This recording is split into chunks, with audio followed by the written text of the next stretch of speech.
आपण पाहत आहोत ऐसे बाबासाहेब देशमुख थोडक्यात अपघाती संबंधित ही मुद्दा- आपली मुद्द्यावर या. लक्षवेधी आहे। मुद्द्यावर मुद्दा हा आहे की मंत्री महोदय, या राज्यामध्ये आपण अपघाताचे चर्चा करत असताना बऱ्याचशा महामार्गांवरती अध्यक्ष महाराज अजून ब्रिज कंप्लीट झालेले नाहीत।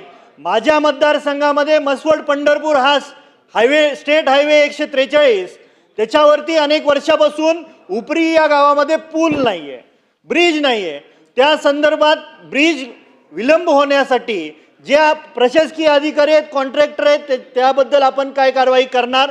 आणि आता जी चर्चा होते ब्लॅक स्पॉटची, बऱ्याचशा वेळेस नॅशनल हायवेच्या अधिकाऱ्यांसोबत चर्चा केल्यानंतर ते सांगतात की या ठिकाणी ठराविक अपघात झाले, ठराविक मृत्युमुखी पडले, त्यानंतर आम्ही त्या ठिकाणाला ब्लॅक स्पॉट असं गृहीत धरू।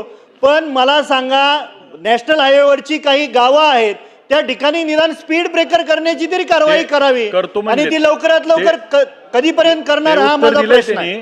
मंत्री महोदय, हा जसा आता त्यांनी ब्रिजचा सांगितलं ना, अध्यक्ष बऱ्याच 2020ला रस्ता कंप्लीट झालाय, 4 वर्षांना त्याचे अजून ब्रिजेस नाहीत आणि ती कंपनी ऑलरेडी ब्लॅकलिस्टेड आहे।